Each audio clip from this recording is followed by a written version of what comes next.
on the psyche of motherhood. Oh, you happy free women, children bring their little offerings, and raise such rosy lips for a caress. They are your own, and no hand but that of death can take them from you. But to the slave mother it is common knowledge that slavery is a harmful institution, one that dehumanizes men by making them the property of other men. But what of the woman figures in slavery, the mothers whose children are also the property of others?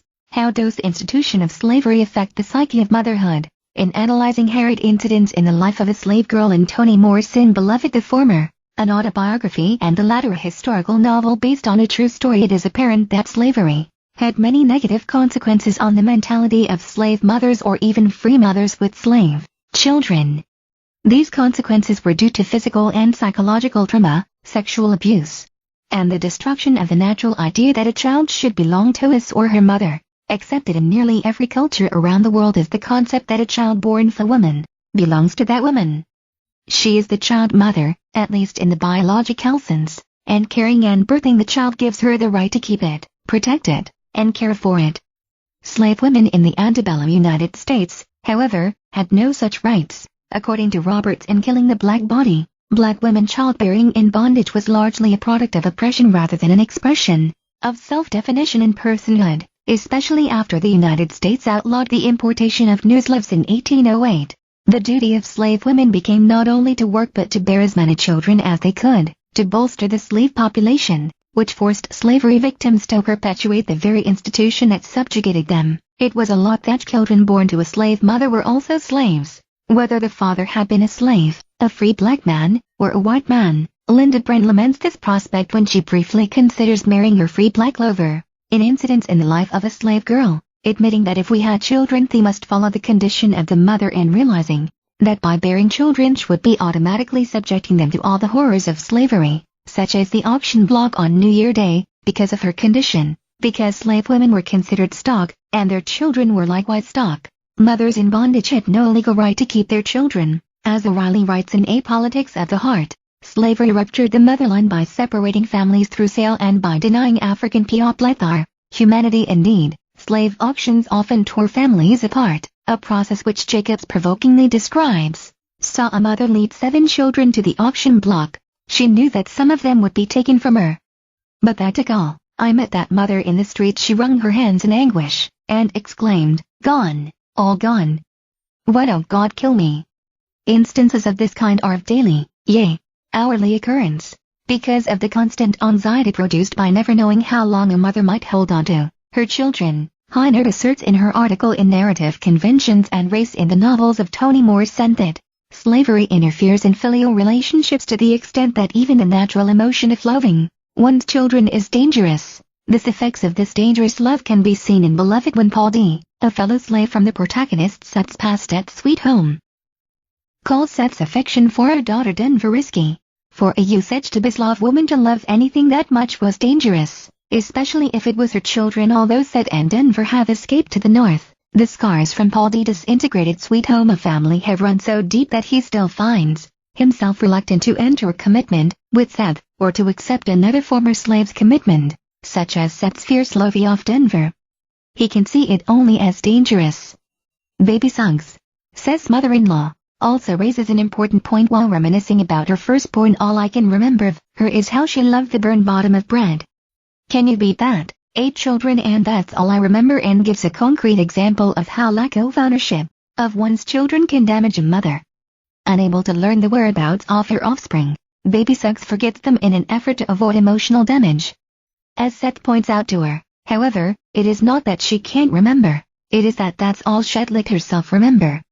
Legal ownership of a child, however, was not the only ownership problem that slave mothers had to deal with.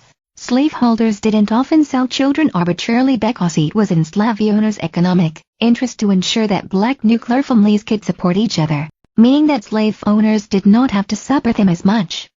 Still, having a child near was not enough to claim ownership of him or her from the very beginning, because of the fieldwork or housework required. Slavery denied mothers the opportunity to properly care for their newborns. Infants were left with slaves too weak, too old, or too young to work, and mothers could take only infrequent breaks to nurse their children. According to Roberts, infant mortality among slaves was twice that of whites, with fewer than 2 out of 3 black children surviving to age 10. This estrangement between mothers and their children even in the same plantations explains how Seth grew up essentially motherless, even though she knew who her mother was. As she tells Beloved, she must have nursed me 2 or 3 weeks, then she went back in rice and I sucked from another woman whose job it was. My mother didn't even sleep in the same cabin most nights, I remember. Too far from the lineup, I guess Harriet Jacobs or Linda Brent. In her autobiography also endured many struggles for ownership of her children. Although able to see her children from her hiding place in her grandmother's shed, she was not able to interact with them for the 7 years that she was there, because hiding from Dr. Flint also meant hiding from nearly everyone. She wrote that she was comforted by the sight of them, but she was still under considerable emotional stress because of the fact that she could not be there for them in the moment, such as when her son Benny was bitten by a dog badly enough to need stitches. She attempted to vent the pain of 7 years in a single line, regarding Benny's mishap. Oh, what torture to a mother's heart, to listen to this and be unable to go to him. As Linda was to learn, even free mothers could have extreme difficulty mothering if her children were still slaves. Her children's slavery and her own fugitive slave status seriously limited how much care she could give them or how much time she could spend with them even after she escaped to the northern states. It resembles her early slave experience in that even while miles away from Drive, Flint, she still has to hide from him and other slave owners from her area, which impedes her ability to create a home for herself, Benny, and her daughter Ellen. As far as Ellen was concerned, Linda only had visiting rights to see her. Mrs. Hobbs had told, she wrote, that my child belonged to her daughter Mrs. Hobbs even did not request for the benefit of Ellen's health, such as a trip to New York to care for inflammation of her eyes. It did not occur to Linda that there was anything improper in a mother's making such a request, demonstrating that she asserted a control over Ellen that Linda, even as her mother, could not undermine. Along with struggles for ownership, many slave mothers as women also had to deal with sexual harassment. Linda Brent is the primary example of this, due to her encounters with Dr. Flint. My master met me at every turn, she wrote, reminding me that I belonged to him, and swearing that he would compel me to submit to him. Dr. Flint pursued Linda with an appalling doggedness. He wrote her letters when he found out that she could read, routinely visited her at her grandmother's home, and even followed her when she went to visit her mother's grave. Dr. Flint was not the only example of such harassment. Either statistics of the slave population in 1860 show that 10% of slaves were mulatto, demonstrating just how often female slaves gave birth to their master children, which does not include how many were violated but not impregnated. In addition, the rape of a black slave woman was not considered a crime. White slaveholders could do it without fear of the law and, in fact, as Roberts asserts, used rape or the threat of rape as a weapon of terror that reinforced whites' domination over their human property. Sexual abuse then, essentially, was a psychological tool used by slave owners to keep slave women submissive, in addition to a way to keep slave women pregnant and producing more slaves. Although Linda was never raped, the way that she avoided such a fate was simply another form of sexual abuse. Pressured and feeling as if she had no other choice, she used her body without her full assent by becoming pregnant with another white man's child, to escape from her current situation. Despite the fact that she knew what she did, and she did it with deliberate calculation, she should not have had to do it at all. In addition, despite her calculations, Linda's situation as a pregnant slave only added to her emotional and psychological stress. Although no longer sexually harassed, she was instead plagued by guilt, Dr. Flint's theory, and the disappointment of her respected grandmother. The physical and psychological trauma of slavery also had several negative effects on mothers. Physically, although Linda Brent was never whipped, she was slapped and once even pushed down a flight of stairs. The schoolteacher, however, whipped Seth before she ran, leaving multiple scars across her entire back. As Seth tells Paul D., schoolteacher made one student open up my back, and when it closed it made a tree. It grows there still.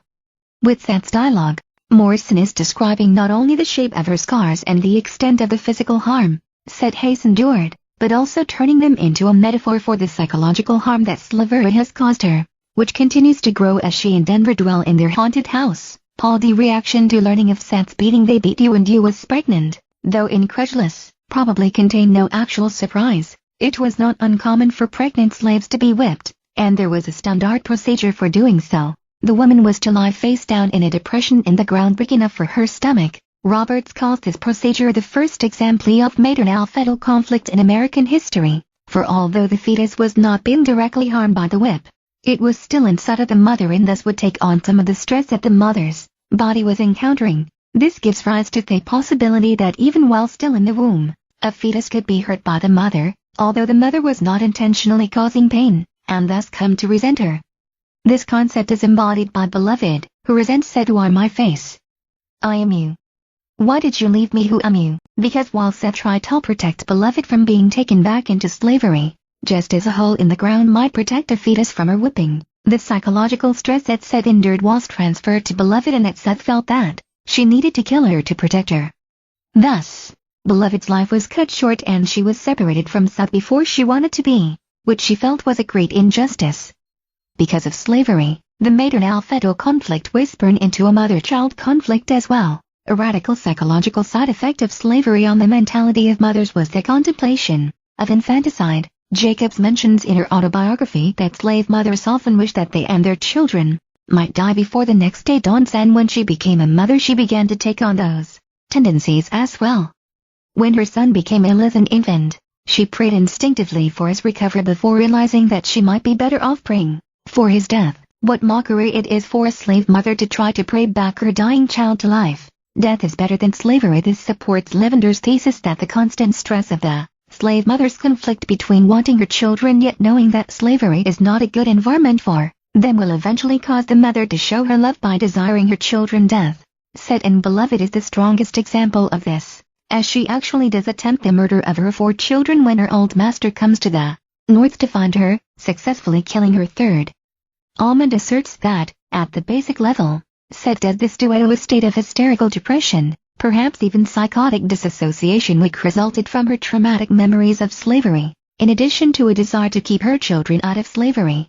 Echoing Jacob's opinion that death is better, Set also subconsciously relates the loss of her own mother, killed for an unknown reason, to the loss of her children, which she will not stand and, psychologically, cannot stand. Her plan is to eventually unite all of them in death, away from slavery, thus fulfilling her role as a mother and protector as she sees it. Another explanation for Seth's actions, which perhaps compounds with Almond's ideas of unification and Sephidian death, brings up the idea of a slave mother's ownership of her child once again. Levender theorizes that slave mothers sometimes committed infanticide in order to exert maternal control over their children to truly own them. Seth believed that she had the right to kill her children in the face of slavery because if they went back into slavery they would no longer be hers. O'Reilly writes that Morrison's own view on motherhood was that motherhood was a type of liberation and self-realization, especially considering that once Seth was free from slavery she was also free to move through her children as she saw fit. For the slave owners to come back and claim her and her family would be losing 2 freedoms,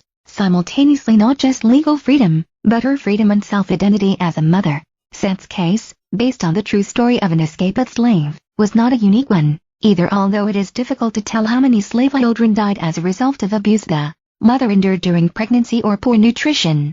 There was an extremely high mortality rate for slave children, and infanticide was not uncommon. It would be ridiculous to argue that slavery was not detrimental to motherhood. Not only the mother's emotional state, but also how she was permitted to care for her children. One only needs to look at the ordeals a slave woman had to go through before she actually gave birth, such as sexual harassment and the possibility of rape, or having to do a slave's arduous work while pregnant, or being whipped while pregnant. All of those things have the potential to cause emotional trauma, and there was also the possibility of harming the fetus in the womb through overexertion or pain. Even without the previous harmful psychological effects of physical or sexual abuse, a slave woman had to endure other trials after she became a mother. The inability to nurse her newborn as often as they had needed it, the law that made children the property of a master and often prevented mothers from protecting them, and the constant threat of a child being sold away. These trials doubtlessly caused unending stress, to the point where some mothers, such as baby Suggs, ended up trying to forget about their own children in an attempt to avoid it. The lack of ownership over one's own child, coupled with the memory of trials endured in our own lives in slavery, could prompt mothers to kill their own children for their children protection, as Seth did. Although Seth and Linda were both portrayed as capable and loving mothers, owning houses and holding jobs to provide for their children, ultimately neither of them had a particularly happy ending with said children. Linda went elsewhere, and she became the custodian of a white child instead, and of Seth's 4 children, only Denver remained. As Jacobs wrote, the slave mother may be an ignorant creature, degraded by the system that has brutalized her from childhood. But she has a mother's instincts, and is capable of feeling a mother's agonies as many slave mothers were capable of mothering, as free mothers. But in the end, the institution of slavery did indeed brutalize them, and ultimately they were hardly allowed to be mothers at all. Works-cited Almond, Barbara, The Darkest Side of Motherhood. Child Murder. The Monster Within, The Hidden Side of Motherhood. London. University of California Press, Limited, 2010. Heinert, Jennifer Lee Jordan. Remembering Race, Realism and Truth in Beloved Narrative Conventions and Race in the Novels of Toni Morrison, New York. The Taylor and Frances Group, 2009. Jacobs, Harriet, Incidents in the Life of a Slave Girl. Clayton. Prestwick House, 2006. Print Lavender, Caroline. Following the Condition of the Mother, Subversions of Domesticity in Harriet Jacobs. Incidents in the Life of a Slave Girl. Southern Mothers, Fact and Fictions in Southern Women's Writing. Nicoyalty Warren and Sally Wolf, eds. Louisiana. Louisiana State University Press, 1999. Print Morrison, Tony. Beloved. New York, Random House, Incorporated, 1987. Print Roberts, Dorothy. Killing the Black Body. New York, Vintage Books, 1997. O'Reilly, Andrea. Toni Morrison and Motherhood, A Politics of the Heart. New York. SUNY Press, 2004.